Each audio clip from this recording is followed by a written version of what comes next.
Here. Do you want me to take you in for peeping? Hello, Tim. On your way home? Oh, finally. Oh, my feet ain't half numb. Something the matter in there? Yeah, just a light. I noticed it's been burning for a couple of days now. Wondering if I shouldn't step in and tell them about it.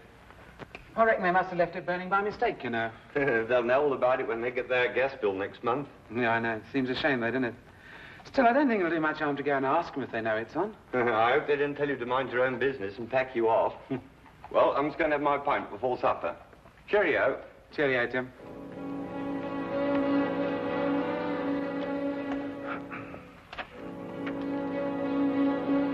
Afternoon, sir.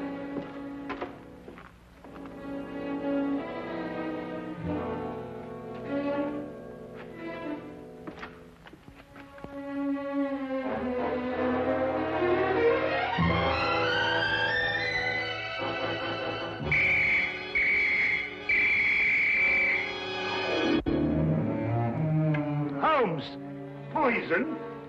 Yes, Watson. Egyptian, as a matter of fact. I'd read about it before, but I'd never worked with it. That's the key pot! Oh, yes, so it is. I'm sorry about that, but there doesn't seem to be anything else empty at the moment. Is nothing immune in this place? Really, Holmes, there must be something else you could have used. Oh, nothing to worry about, Watson. It's perfectly soluble. I'll have the pot washed out and ready for use by the time you come back from Regent's Park.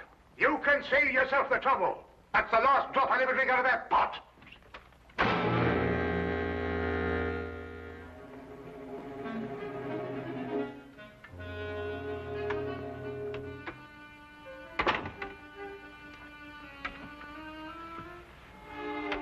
I say, Holmes, how in thunder did you know I was going to Regent's Park? Well, a simple deduction, my dear fellow. Take a look at your clothes. Oh, what's the matter with them? I might easily be going to the club in these. You're immaculate, except for those old shoes. Hmm? Oh, those. I've forgotten all about those. So I deduce that you're going to a place where you're likely to meet people, but also you're liable to scuff your shoes. The gravel paths of a public park seem to fit that perfectly. Hmm.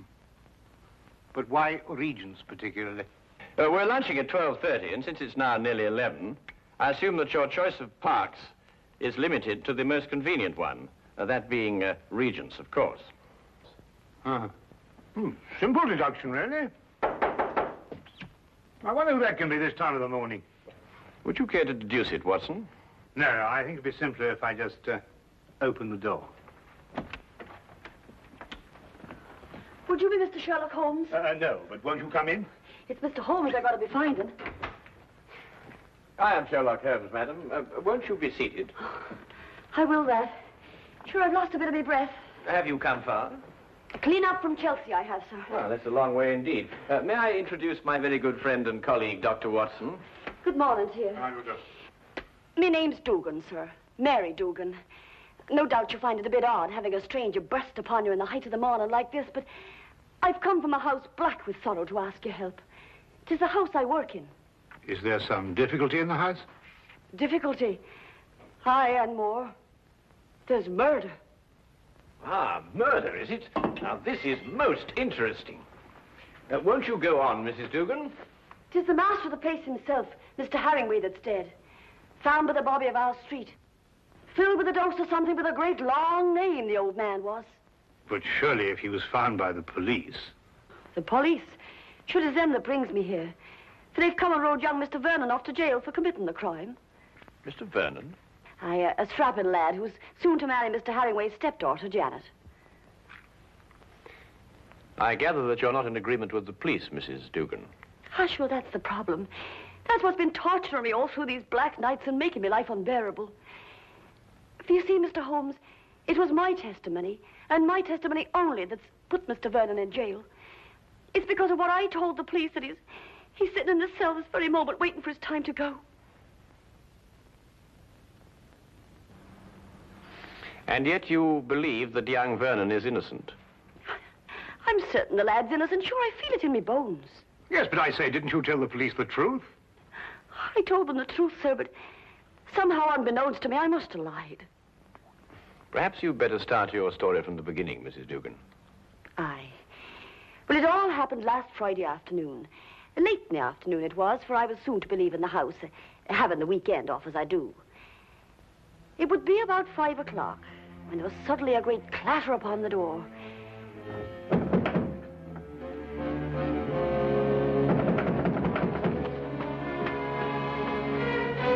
Hello, Mrs. Dugan. Oh, good afternoon to you, Mr. Vernon. Mr. Herringway asked to see me. Is he in his usual ugly mood? Sure, you shouldn't be talking like that, Mr. Vernon. You know, it makes Miss Janet very unhappy to hear you two fighting all the time. Well, if he wasn't such a stupid old... Where is Janet? Oh, she's away to her aunt's in Manchester. She wasn't to go until tomorrow. Oh, I know nothing of that, sir. But I can swear he put her on her way this very afternoon. I doubt if her aunt's sick again. It looks like another of his tricks to keep us apart. Well, where is he?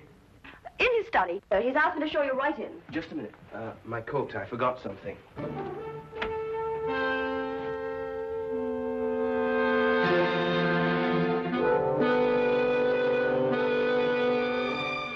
All right. Come in. Mr. Vernon, sir. Would that be all? No, Mrs. Dugan. I want you to remain. Remain, sir. Just sit over there and listen to every word that's said.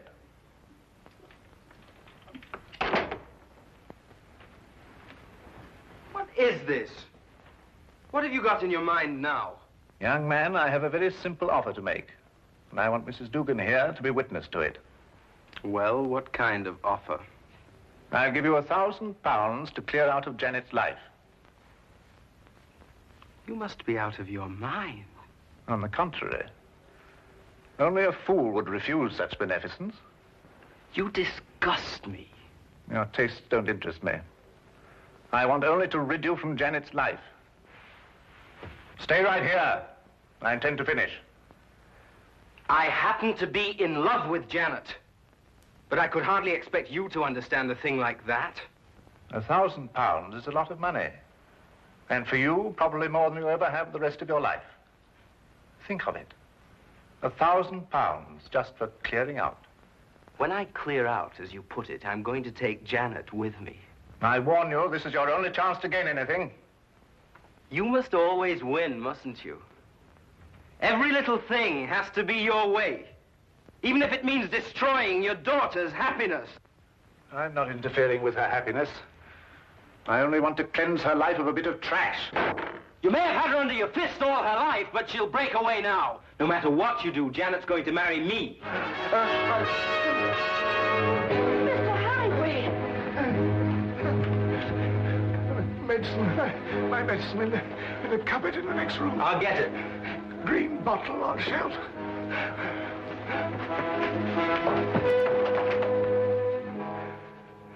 I never lose, Mrs. Dugan. I never lose. Oh, hurry, Mr. Vernon, please, hurry. Coming.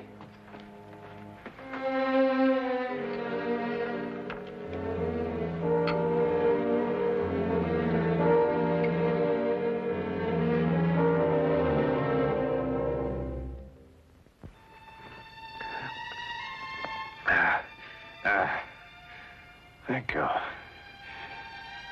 Feel much better. Well, there's no need to stare. I'm all right. Now get out of here. Both of you. Get out.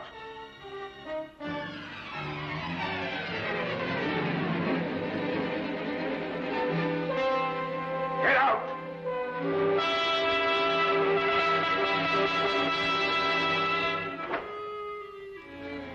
A few minutes later, I left the house. And that's the last I ever saw of Mr. Herringway. Alive. I see. And what did you tell the police when they questioned you? Sure, I told them everything. Just as it happened. About the bottle Mr. Vernon took out of his coat pocket, the sudden quarrel, Mr. Herringway's attack of illness, and Mr. Vernon going to get the medicine. And this was sufficient to have young Vernon remanded on a charge of murder? Aye, for the police informed me that it was the medicine, the very medicine that I saw Mr. Vernon give Mr. Herringway, that killed the poor old man. They say that poison was put into the medicine. Yes, but look here, that certainly seems to point towards the young man. When he went to obtain the medicine, he apparently slipped in the lethal dose. It seems that way, sir. But in my heart, I can't bring myself to believe it of him. That Inspector Lestrade, though, he won't believe another thing else. Lestrade, eh? He's the policeman who seems to be in charge of it all. Indeed. Inspector Lestrade, you hear that, Watson? We must go round and see him. Well, if you think it'll help. Aye. And 1,000 blessings on the pair of you. I don't know what we can promise you, Mrs. Dugan. I shall have to have a word with Mr. Vernon before I can express an opinion on the case. However, we shall certainly go and see Inspector Lestrade at once. I know it looks dark and all, but I must keep up hope. Well, I must be off. I don't like leaving Miss Janet alone for so long. Naturally, Mrs. Dugan. Well, we'll certainly do our best. Thank you, sir.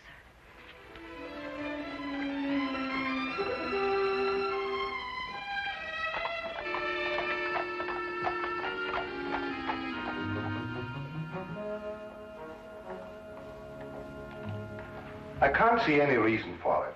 The man is guilty. Anything you want to know, I can tell you myself. Oh, come, Lestrade. I only want to ask the young man a few questions. It's time for my lunch. You needn't come. Now, look here, Holmes. There was a very large dose of strychnine in that medicine. The only person who could possibly have put it there was young Vernon. Or Mrs. Dugan? No, she didn't have any reason to. Besides, Vernon was a chemist. He had access to all sorts of poisons. Indeed, he was a chemist. You hear that, Watson? Young Vernon was a chemist. Eh? Oh, yes, indeed, Holmes. Yes, I thought you'd be interested to hear that. Well, I am indeed. It is most important, and I insist upon seeing the young man immediately. We have no time to lose, Lestrade. No time to lose. Oh, all right, all right, all right. I don't see what you can possibly gain from this. But if you insist, you can see for yourself. His whole attitude merely supports the evidence. Well, here we are. Inspector Lestrade. Yes, sir.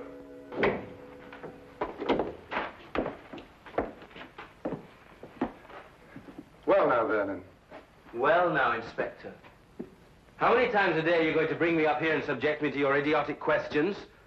I've already told you everything I know. I'm getting tired of repeating it every half hour so that it'll penetrate your dense brain. Look here, young man, that's hardly an attitude to take.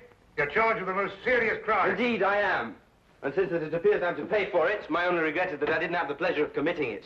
There's just one point. I don't know who you are, but you may as well know that I don't wish to answer any of your questions either. It appears I've talked myself to the gallows, and that should be enough. So good day to the lot of you.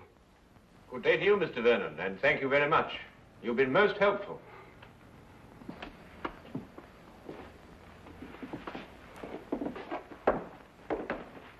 President Young Rogue. Oh, very interesting, Lestrade. Take the Baker Street, Holmes. Certainly not, Watson. We have a killer to catch. Killer? Yes. What do you think you were just talking to? A very furious young man, Lestrade. But he's as innocent as Dr. Watson, me, and you. Or perhaps not quite as innocent as you.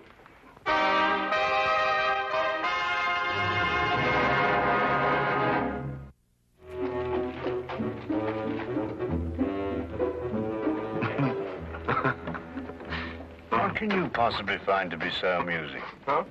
Oh, I was thinking about Lestrade's face when that young scamp called him an idiot. Holmes, do you really believe that young man's innocent? Strychnine, Watson. Combined with the fact that young Vernon's a chemist. Tell me, how quickly does strychnine act? Oh, matter of minutes. Half an hour at the most. Exactly.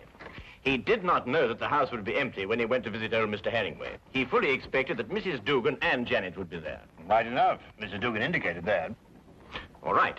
Now, would a man with a wide variety of poisons to choose from choose a quick-acting drug, which offered him no chance of an alibi? Or would he be more likely to choose something a little slower, which would allow him ample time to be miles away at the time of death? Yes, I follow your reasoning, Holmes, but surely you don't accept that as conclusive. Oh, I didn't, until I spoke to young Vernon. But, well, you didn't learn anything from him, did you? Ah, here's the mortuary. Shall we go and have a close look at the victim, Watson?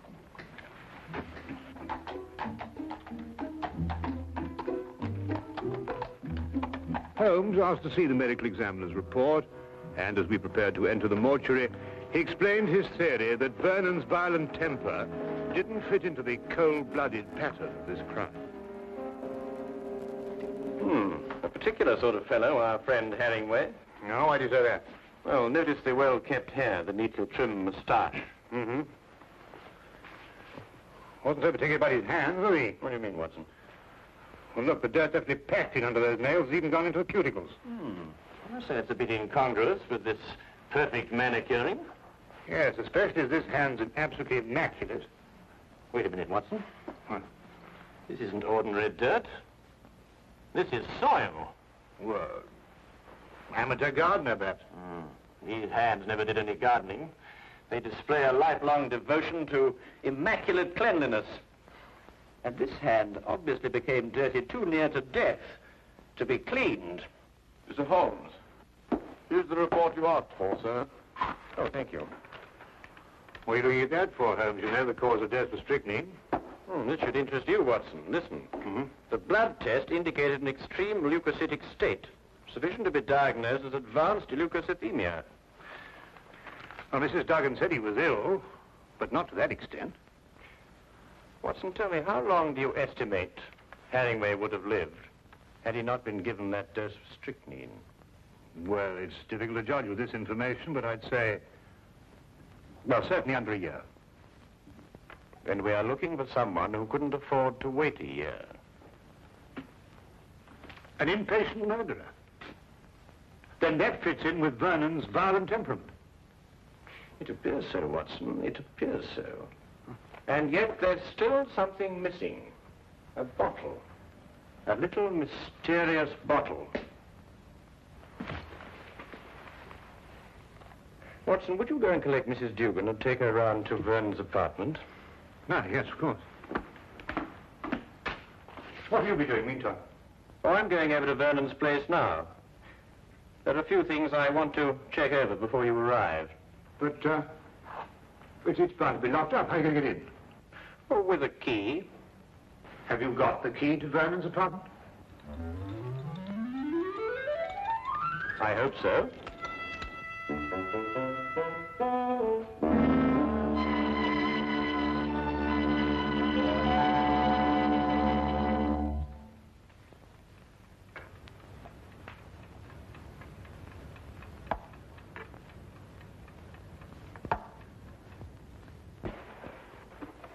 We came as quickly as we could.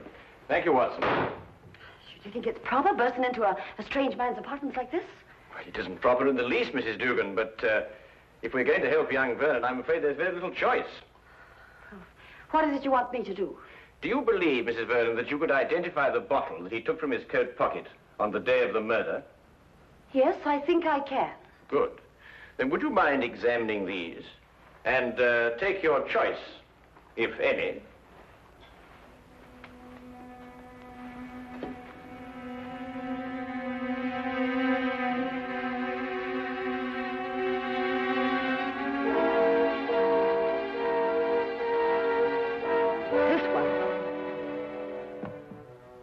You're certain? I am absolutely certain. Thank you, Mrs. Dugan. Thank you very much.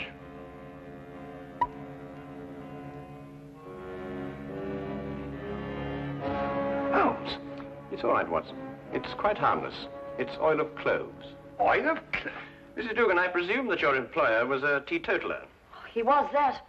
There was never a drop of anything at all in the house. Hated the stuff he did. Yes, but is it important, Holmes? It's essential for young Vernon, Watson. We have now only to visit Mr. Herringway's study to forge the final link of proof against a most amazing murderer.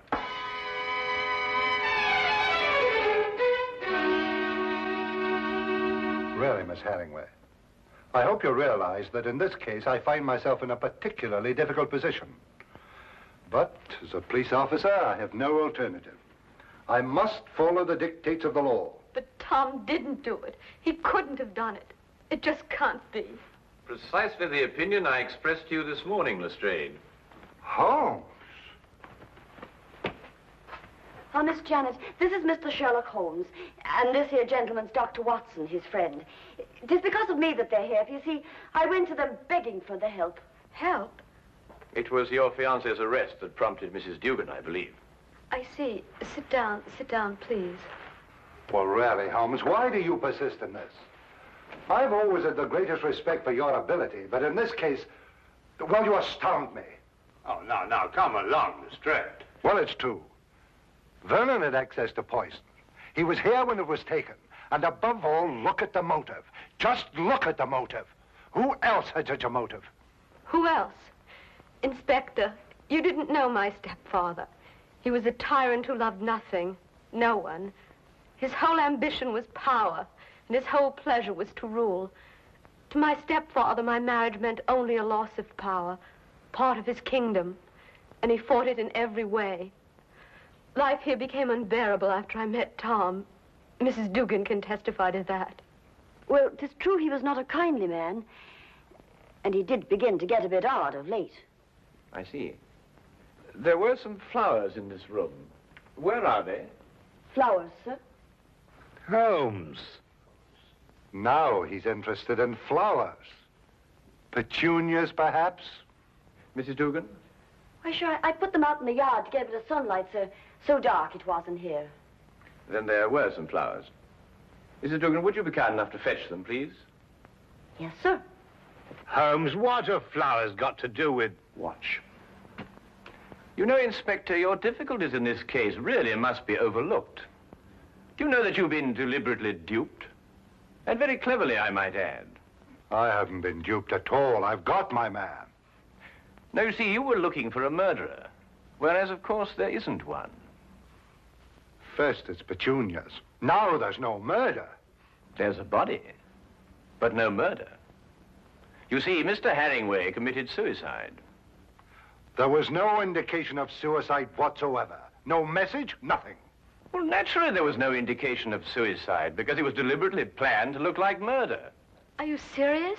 Completely, Miss Herringway. You see, your stepfather was more of a tyrant than you imagine.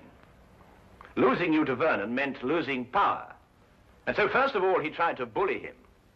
Then he tried to bribe him. And when that failed, he tried to kill him. Mr. Herringway tried to kill Vernon? Yes, Watson. By committing suicide in such a way that Vernon would be blamed and executed for Herringway's death.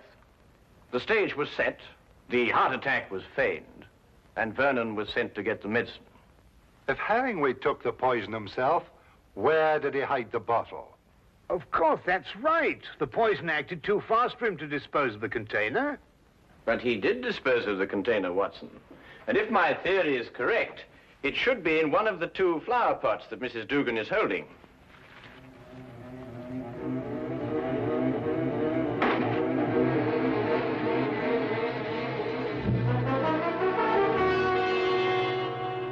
And a chemical analysis will reveal that it contains strychnine. The dirt under the fingernails. Exactly, Watson. And you said it got there close to the time of death? Then Herringway committed suicide. Yes, Lestrade. And Tom is innocent. Go! Simple. Completely. Holmes, you never did explain to me what the oil of clothes was for. Oh, you mean the mysterious little bottle that Vernon removed from his coat pocket? Yes, sir. Oh, it's really quite simple, you know. You see, Vernon stopped at a pub for a few stiff whiskies to brace himself for his interview with Herringway. But the old man was violently opposed to the use of alcohol, so he had to do something to remove the evidence from his breath.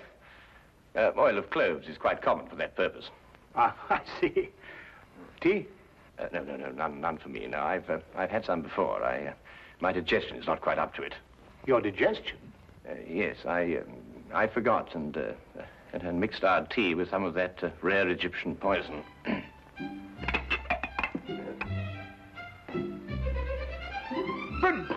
But confound it, man, the tea's ruined. Oh, fair enough, old man, but so's my poison.